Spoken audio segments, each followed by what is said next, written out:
दोस्तों नमस्कार। थोड़े दिन पहले आपने यूरोप के अलग-अलग शहरों में दंगे देखे थे और उसका कारण था इल्लीगल इमिग्रेंट्स। जो लोग घुसपैठियों की तरह इन समृद्ध देशों में घुसे, जब उनकी संख्या काफी हद तक बढ़ गई, उन्होंने हक के लिए आवाज उठाई और जब सरकार ने कहा कि आप इल्लीगल हैं, तो उन्होंने दंगे प्रदर्शन शुरू कर दिए।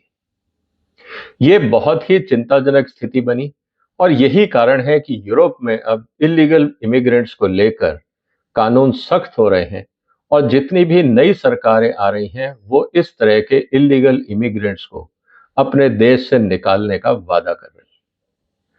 लेकिन दोस्तों आप समझिए कि वो तो इतने छोटे देश हैं और जो इमिग्रेंट्स आ रहे हैं वो बहुत दूर से आ रहे हैं। कोई आ रहा है किश्तियों में बैठ के, कोई जहाज में, कोई पैदल, कोई बस के सहारे। लेकिन सोचिए भारत का क्या हाल होगा अगर हिंदुस्तान में अगर आप आंकड़े देखें तो चौंकाने वाले हैं। ये आज मैं चर्चा आपसे इसलिए कर रहा हूं क्योंकि अभी अभी सुप्रीम कोर्ट का इस पे निर्णय आया है। वो सुप्रीम कोर्ट का निर्णय क्या है, इस पे चर्चा करने से पहले मैं आपको वो स्थिति बताना चाहता हूं कि इलीगल माइग्रेंट्स जो इमिग्रेंट्स आते हैं, इनको कौन शरण देता है और क्यों हमारे पॉलिटिशियंस इस तरह के इलीगल लोगों को हटाने से डरते हैं। कहीं उनका वोट बैंक तो नहीं है। और यही बात आज हमें समझने की। इसलिए आप इस वीडियो को लाइक करिए, शेयर करिए, ताकि हर जागरूक नागरिक इस बात के लिए सचेत हो जाए कि हम आसपास कहीं खतरों के बीच में तो नहीं रह रहे हैं। और इसको आंकड़ों के साथ आज हम समझते हैं। काफी सारे आंकड़े हैं, काफी सारी रिपोर्ट्स की समरी है, मैंने काफी डिटेल में उसका कंपाइलेशन किया है, मैं आपके सामने रखने वाला। दोस्तों भारत सरकार के अनुसार करीब बांग्लादेश से ही करीब 2 करोड़ लोग भारत में इलीगल रूप से आए हैं। अब आप समझिए 2 करोड़ लोग, और इन 2 करोड़ लोगों में करीब 50% के आसपास वो हैं जो वेस्ट बंगाल या पश्चिम बंगाल में रह रहे हैं। इसीलिए आपने देखा होगा कि जब भी चुनाव आते हैं या वहां पे कोई भी घटनाक्रम होती है, हिंदुओं के खिलाफ बड़ी मात्रा में हिंसा होती है और उसमें राज्य सरकार मूक दर्शक बन के देखती रहती है। कारण बहुत सिंपल है कि ये जो इल्लीगल लोग हिंदुस्तान में आए हैं, उसका आपको अपने समाज से, अपने लोगों से कोई लगाव नहीं है। वो यहाँ सिर्फ जमीन हड़पने आए हैं, यहाँ की संपत्ति हड़पने आए हैं और किसी भी कीमत पर वापस नहीं जाना चाहते। और यही कारण है कि जब हिंदुओं के घरों को जलाया जाता है, तो वहां से हिंदू पलायन करते हैं। जब हिंदू वहां से पलायन करते हैं, तो ये जो इलीगल माइग्रेंट्स हैं, इमिग्रेंट्स जो आते हैं, ये उनकी जमीनों पे, प्रॉपर्टीज पे कब्जा कर लेते हैं। इसी मकसद से तो हिंदुस्तान में आए थे। और चौंकाने वाले आंकड़े ये हैं कि जो बांग्लादेश के साथ लगे हुए जिले हैं, इस बात को बताते हैं कि वहां पे जो आबादी है वो 15 से 20, 25, 30% तक की दर से बढ़ी है पिछले 10 सालों में।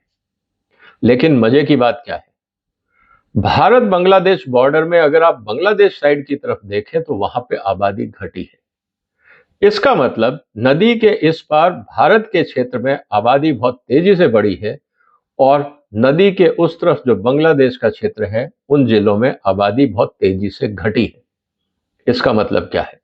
इसका मतलब यह है कि लोग वहां से पलायन करके या अपने देश को छोड़ के भारत में घुसते हैं, घुसपैठिए की तरह आते हैं और यहां आके आतंक मचाते हैं और लोगों की संपत्ति पे लूटपाट करते हैं और फिर कब्जा कर लेते हैं। ये ऑफिशियल स्टेटस है। सबसे इंपॉर्टेंट बात यह है कि इस समय जो भारत के सेंसिटिव क्षेत्र हैं, जैसे बांग्लादेश के साथ लगी हुई भारत की सीमा, दिल्ली, जम्मू कश्मीर, केरल, हैदराबाद और हरियाणा का मेवात, ये गढ़ बन गए हैं इलीगल इमिग्रेंट्स के लिए। और आपको पता है कि हिंदुस्तान में जब भी दंगे हुए हैं, इन्हीं क्षेत्रों में हुए हैं, तो आप डायरेक्ट कोरिलेशन कर सकते हैं कि आफ्टर ऑल इनके पीछे कौन है। दोस्तों सबसे चिंता की बात यह है कि जब आबादी की गणना होती है, तो ये पाया गया कि भारत में जिस तरह से इलीगल इमिग्रेंट्स आए हैं, उससे वहां पे डेमोग्राफी बदली है। डेमोग्राफी बदलने का मतलब ये है कि वहां पे जहां हिंदू बहुल क्षेत्र थे, अब वो इस तरह के इल्लीगल लोगों के कारण वहां पे हिंदू आबादी घट गई है और इसीलिए इसका फायदा लोकल पॉलिटिशियन पूरी तरह से उठाते हैं। अब कुछ इंपॉर्टेंट जो एरियाज हैं जहां पे इस तरह के जो तमाशे हो रहे हैं वो मैं आपके सामने रख रहा हूं। जब बांग्लादेशी भारत में आते हैं तो भारत में ऐसे बहुत सारे दलाल हैं जो उनको Indian ration card, voter card, Aadhaar card, bank account सब खुलवा के दे देते। तो ये मुश्किल हो जाता है ये पता करना कि लोकल कौन है और इलीगल आने वाला इंसान कौन है। सबसे इंपॉर्टेंट बात यह आई है कि जो बॉर्डर डिस्ट्रिक्ट है वहां पे डेमोग्राफिक पैटर्न बदल गए हैं। इसीलिए आपने देखा होगा कि डेमोग्राफिक पैटर्न जब बदलते हैं तो वहां खास समुदाय के ही कैंडिडेट जीतते हैं और वो जो कैंडिडेट होते हैं वो वहां के जो इलीगल इमिग्रेंट्स आते हैं उनकी मदद से जीतते हैं क्योंकि उनके पास फर्जी वोटिंग कार्ड है। दिल्ली में इस समय करीब 40,000 से ज्यादा रोहिंग्यास हैं और ये राष्ट्रीय सुरक्षा के लिए खतरा है, ये सरकार ने माना है। हरियाणा में भी जैसा मैंने कहा कि मेवात क्षेत्र में बहुत बड़े पैमाने पर इलीगल लोग रह रहे हैं।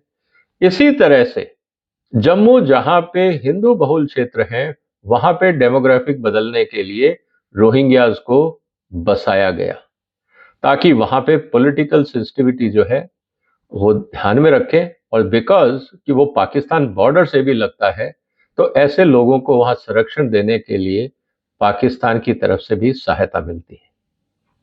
सबसे इंपॉर्टेंट चीज ये है कि केरल भी अगर आप देखेंगे तो केरल के अंदर भी जो इतना दूर है बांग्लादेश से वहां पे भी लोग पहुंच गए क्योंकि उनको पता है कि वहां के जो पॉलिटिशियंस हैं वो उनका साथ देंगे और यही कारण है कि वहां पे इतनी दूर होने के बाद भी उनको आइडेंटिटी कार्ड मिल जाता है।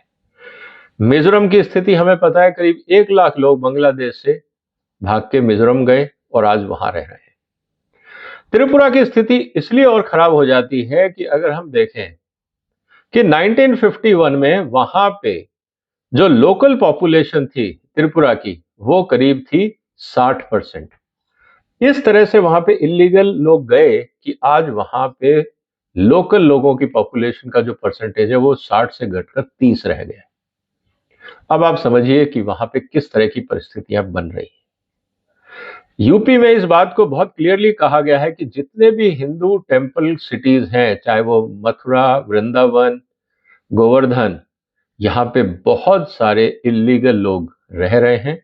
उनको फर्जी दस्तावेज मिल गए और अब यूपी सरकार ने यहाँ तक कह दिया है कि जो एम्प्लॉय और दलाल इन लोगों के लिए फर्जी डॉक्यूमेंट बनाते पकड़े गए उन सब के खिलाफ कार्रवाई होगी। और ज्यादातर लोग ये जो है बस स्टैंड के पास, रेलवे स्टेशन के पास, झुग्गी झोपड़ी में वहां रह रहे हैं ताकि जब भी दंगा हो इनको आसानी से मोबिलाइज किया जा सके। सबसे इंपॉर्टेंट जो डेवलपमेंट रहा वो रहा वेस्ट बंगाल का, जो हमने देखा, जिसके शुरू में मैं चर्चा कर रहा था। वहां पे इन लोगों ने हिंदू गांवों को खाली कराया, वहां हिंदू परिवारों की जमीनों पे कब्जा किया और अब ये वहां पे किसान बन गए, लेकिन इनके पास कोई डॉक्यूमेंट नहीं है और अब ये कोई इन गांव में बताने वाला भी नहीं है कि ये इलीगल है या ये पहले से रह रहे हैं, क्योंकि भाषा भी काफी हद तक सिमिलर है। बॉर्डर एरिया में इस तरह का खतरा काफी हद तक बढ़ गया है। और जो बात है पॉपुलेशन ग्रोथ की, जैसे मैंने कहा कि बहुत सारे क्षेत्रों में, मुर्शिदाबाद जैसे जिलों में, वहां पे करीब 35% की दर से आबादी बढ़ी है पिछले 10 साल। ये इतनी आबादी बढ़ी यहाँ पे है और जबकि दूसरी तरफ जो डिस्ट्रिक्ट में, बांग्लादेश के डिस्ट्रिक्ट में जो आबादी है वो सिर्फ 12% की दर से बढ़ी।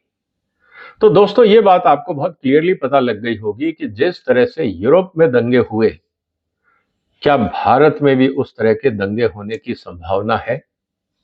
और जब भी दंगे होते हैं आप देखेंगे कि वो कुछ खास जगह पे होते हैं जहां पे इलीगल लोग आके बसाए गए और हमारे राजनेताओं ने उनको संरक्षण दिया। अब जब ये मुद्दा सुप्रीम कोर्ट में गया तो सुप्रीम कोर्ट ने क्या कहा, अब हम इसकी चर्चा करते हैं। 5 जजेस की बेंच ने डिसीजन ये लिया, कहा गया कि साहब जो सिटीजन्स एक्ट है उसका जो 6A है वो गैर कानूनी है उसको हटाना चाहिए। सुप्रीम कोर्ट ने कहा नहीं, वो गैर कानूनी नहीं है, क्योंकि उसमें special provision as to citizenship of person covered by Assam accord, क्योंकि वो कानून है तो वहां कोई गैर कानूनी नहीं बनती है स्थिति। तो उन्होंने कानून को तो गलत नहीं बताया, लेकिन कुछ ऑब्जर्वेशन जो सुप्रीम कोर्ट के हैं वो मैं आपके सामने रख देता हूं और आपको जानना जरूरी है। सुप्रीम कोर्ट ने अपने आदेश में यह कहा कि जो सिटीजनशिप एक्ट 1955 का सेक्शन 6A है, जिसको चैलेंज किया गया था, वो अवैध नहीं है, वो वैलिड लेजिस्लेशन है, इसलिए हम उस पर चुनौती नहीं एक्सेप्ट करेंगे। लेकिन जो इंपॉर्टेंट चीज है वो ये कहा गया कि जो immigrants who entered the state of Assam prior to 1966, जो 1966 में आसाम में आए, उनको हम सिटीजन मानेंगे। और 71, आपको याद होगा पाकिस्तान बांग्लादेश बना 71 में। बांग्लादेश की जो लड़ाई शुरू हुई उससे पहले जो लोग आए, अगर उन्होंने अप्लाई किया है तो उनको सिटीजनशिप मिल जाएगी। लेकिन 71 के बाद जो लोग आए हैं उनको कोई भी भारत में लाभ नहीं मिलेगा। दोस्तों 71 से लेकर आज क्या हो गया, 2024, 24 साल और 30 साल, अब आप समझ लीजिए कि 54 ईयर्स। इसका मतलब अगर बच्चा उस समय बांग्लादेश से हिंदुस्तान में आया होगा तो आज वो 50 साल का हो गया। अब उस पर क्या कार्रवाई करें? और यही बात हमें समझनी होगी कि अब वो हिंदुस्तान में 50 साल का हो गया, फर्जी डॉक्यूमेंट से वो रह रहा है, उसने यहाँ शादी कर ली, उसके भी बच्चे हो गए, उनके परिवार बस गए, अब आप किसको निकालेंगे? अनफॉर्चुनेटली पॉलिटिशियंस चाहते ही नहीं है इन पे कार्रवाई हो, क्योंकि जितने भी इलीगल लोग हैं वो सब इनसिक्योर है, रिस्की है। उनका फायदा लोकल पॉलिटिशियन उठाते हैं, और ताकि वो जब चुनाव लड़ें तो ऐसे इलीगल लोग उनको वोट दें, जिससे उनकी सत्ता बनी रहे। इसीलिए वो नहीं चाहते कि इलीगल लोग हटें। सुप्रीम कोर्ट का यह भी कहना है कि the provisions of immigrants expulsion from Assam act 1950 shall also be read with 6A shall be effectively employed for the purpose of identification of illegal immigrants, कि जो गैर कानूनी रूप से लोग भारत आए हैं उनको आइडेंटिफिकेशन के लिए आप इन कानूनों का इस्तेमाल करिए। लेकिन ना राज्य सरकार और ना केंद्र सरकार ने पूरे रिसोर्सेज दिए हैं इस तरह के आइडेंटिफिकेशन के लिए, क्योंकि इनएडुकेट है और जितनी बड़ी समस्या है उस हिसाब से वो बहुत कम है। तो क्या राज्य सरकार और केंद्र सरकार भी इस काम में इंटरेस्टेड नहीं है कि इस तरह के इलीगल लोगों को बाहर निकाला जाए? और इसीलिए सुप्रीम कोर्ट ने कहा कि the implementation of immigration and citizenship legislations can not be left to the mere wish and discretion of the authorities necessitating constant monitoring by this court. उन्होंने कहा देखिए, हम राजनेताओं और पॉलिसी मेकर्स के भरोसे, अफसरशाही के भरोसे हम नहीं छोड़ सकते, क्योंकि देश को खतरा है। इसीलिए कोर्ट को मॉनिटर करना पड़ेगा कि कितने इलीगल लोगों को वापस फर्स्ट आइडेंटिफाई किया गया और वापस डिपोर्ट किया गया। यह समझना बहुत जरूरी है। इसीलिए बेंच ने यह कहा कि हम सुप्रीम कोर्ट के चीफ जस्टिस को बोलेंगे कि आप एक मॉनिटरिंग एंड इम्प्लीमेंटेशन की एक तरीका बताइए, ताकि इस डिसीजन को हम प्रॉपरली मॉनिटर कर सकें। दोस्तों सवाल इस बात का है कि यह कब होगा और कैसे होगा। क्या सुप्रीम कोर्ट को इस पे कोई एक एक्सपर्ट कमेटी बना के ये नहीं कहना चाहिए था कि आप एक एक्शन प्लान बनाइए कि किस तरह से आइडेंटिफिकेशन होगा? क्योंकि आज की तारीख में डीएनए मैपिंग भी आसान है, क्योंकि बहुत सारे इलीगल माइग्रेंट ये बोलेंगे आस पड़ोस के लोगों को कि ये मेरा भाई है, ये मेरी बहन है और हम यहाँ रह रहे हैं। अगर दोनों का आप डीएनए मैपिंग कराएंगे तो पता लग जाएगा कि वास्तव में वो भाई बहन है या नहीं है, या रिश्तेदार हैं या नहीं है। कहीं ना कहीं आपको रास्ता अपनाना पड़ेगा। सिर्फ कहने से, आइडेंटिफिकेशन कार्ड से, लैंग्वेज से, फिजिकल फीचर से आप नहीं पता लगा पाएंगे। इसीलिए मुझे लगता है कि सुप्रीम कोर्ट ने जो निर्णय लिया वो सही है, लेकिन इसकी रूपरेखा को आगे बढ़ाना चाहिए। साइंटिफिक तरीके से आइडेंटिफिकेशन करना चाहिए, और जितने भी वहां पे लोग हैं जिनके भी आधार कार्ड या बने हैं या नहीं बने हैं, सबका डीएनए मैपिंग हो, सबका ढंग से मैपिंग किया जाए, और पता लगाया जाए कि कौन इल्लीगल है और उनको वापस भेजा जाए। सवाल इस बात का है कि बांग्लादेश कहता है ये तो हमारे लोग हैं ही नहीं, तो फिर क्या करोगे? 2 करोड़ लोगों को क्या आप निकाल पाओगे? लेकिन सबसे इंपॉर्टेंट बात यह है कि क्या ममता बनर्जी की सरकार, अगर सुप्रीम कोर्ट और केंद्र सरकार ऐसा कदम उठाते हैं तो क्या इसका समर्थन करेंगे? क्या वो अपने वोट बैंक को इतनी आसानी से खोने देंगे? सवाल आज इस बात का है दोस्तों, क्योंकि राज्य सरकारों को पता है कि इल्लीगल वोटों से भी सरकारें बनती हैं और यही खेल है राजनीति का। देश की सुरक्षा, देश का इंटरेस्ट इंपॉर्टेंट नहीं है, कुर्सी ज्यादा इंपॉर्टेंट है। आपका क्या कहना है दोस्तों कि इस तरह की इल्लीगल इमिग्रेंट्स की जो प्रॉब्लम को रोकने के लिए क्या करना चाहिए और आइडेंटिफिकेशन के लिए क्या सही तरीके हैं और डिपोर्टेशन के लिए क्या तरीका अपनाना चाहिए? अगर आपके कोई सुझाव हैं तो जरूर लिखिए कमेंट बॉक्स में। इस वीडियो को लाइक करिए, शेयर करिए, ताकि आप अपने आसपास देख सकें कि कहीं आप खतरों के बीच में तो नहीं रह रहे। अपने जवाब लिखिए, कमेंट दीजिए, वीडियो को शेयर करिए, चैनल को सब्सक्राइब करिए। फिर मुलाकात होगी एक और महत्वपूर्ण मुद्दे के साथ। तब तक अपना ध्यान रखिएगा। फिलहाल वंदे मातरम।